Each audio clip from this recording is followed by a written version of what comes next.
30여 년간 정신과 진료를 하며 요즘 들어 부쩍 눈에 띄는 변화를 발견한다.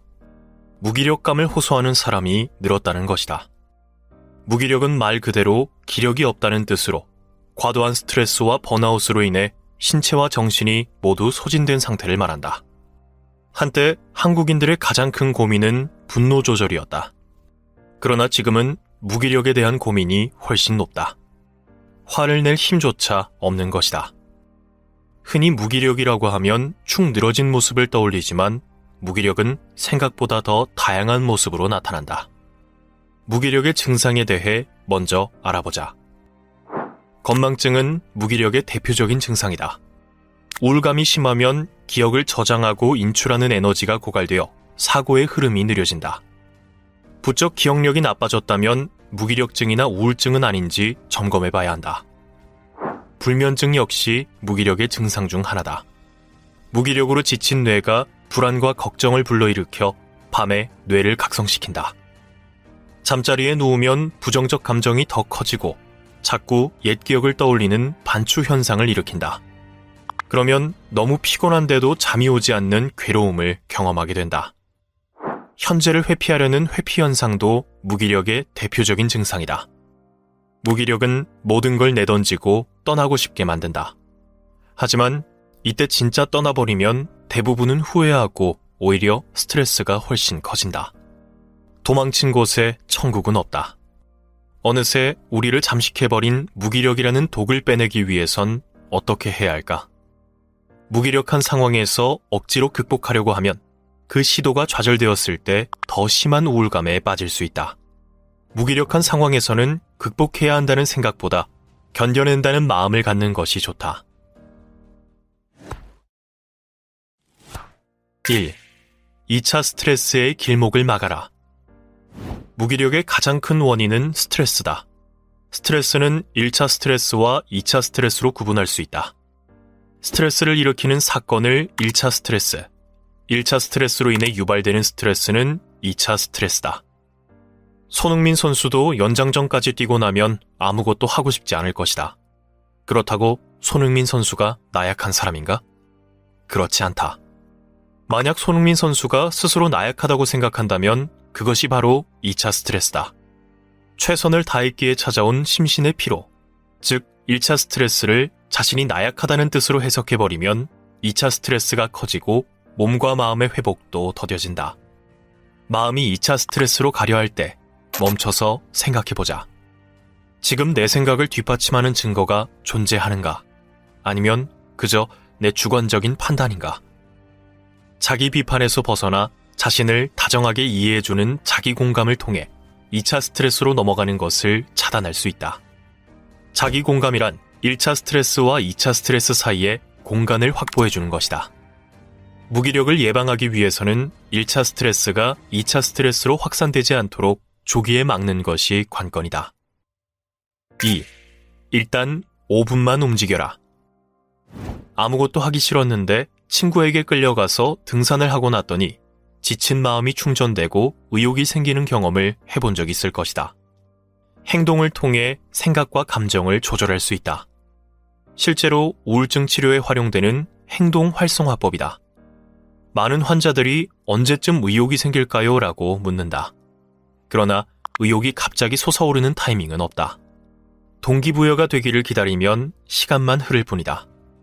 무기력하지 않은 사람들은 보통 감정, 생각, 행동 순으로 행동한다. 그러나 무기력할 때는 생각이 행동을 차단한다. 이럴 땐 억지로라도 행동을 취해야 한다. 마음은 내 마음대로 되지 않지만 몸을 마음대로 움직이는 건 어느 정도 가능하다. 억지로 몸을 끌고 신발을 신는 것은 가능하다. 현관 앞에서 다시 들어가고 싶은 고비도 있지만 일단 5분이라도 걸어보면 마음의 변화가 느껴진다. 내일도 걸어볼까 하는 동기부여도 생긴다. 물론 마음에 지고 그냥 누워있는 날도 있다. 오늘 마음에 졌다고 너무 스스로를 탓하지 말자. 내일, 아니 다음에 하면 그만이다. 3. 멘탈 관리는 메모리 관리다. 현재와 미래의 과거는 서로 영향을 미친다. 미래를 생각하면 암담한데 현재가 만족스럽긴 어렵다. 과거를 돌아보면 후회만 가득한데 현재와 미래가 희망차고 긍정적이기도 어렵다. 그래서 과거를 관리하는 것은 멘탈 관리에서 굉장히 중요하다.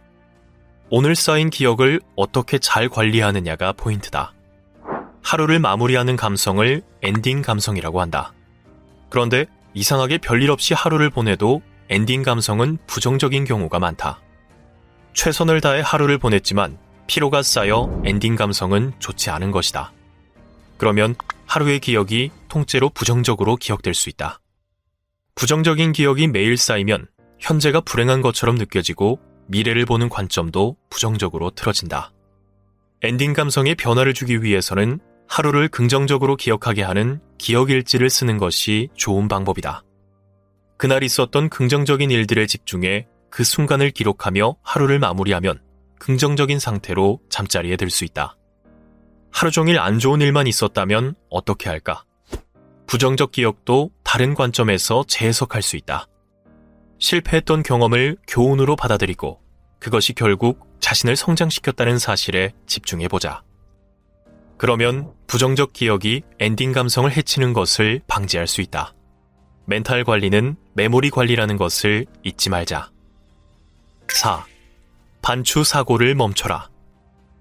우리가 무기력에서 쉽게 벗어나지 못하는 이유 중 하나는 끊임없이 과거를 되새기는 반추 사고에 빠지기 때문이다. 반추 사고를 하면 특정 사건이 일어난 당시에 느낀 우울감이나 절망감, 수치심 등이 다시 떠오르기 때문에 자기 비하와 부정적 감정으로 이어지기 쉽다. 반추는 내가 왜 우울한지 스스로 질문을 제기하고 답을 찾으려는 시도에서 비롯된다. 얼핏 보면 우울증을 해결하는 데 도움이 될 것처럼 느껴지지만 의미 있는 통찰을 얻는 경우는 드물다.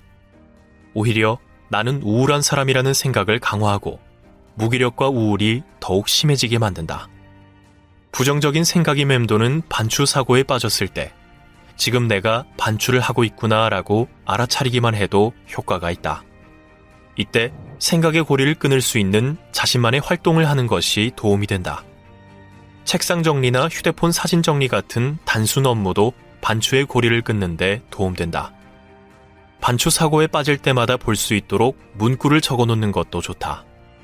반추 사고가 튀어나올 때 객관적 사실로 마음의 틀을 정비할 필요가 있다.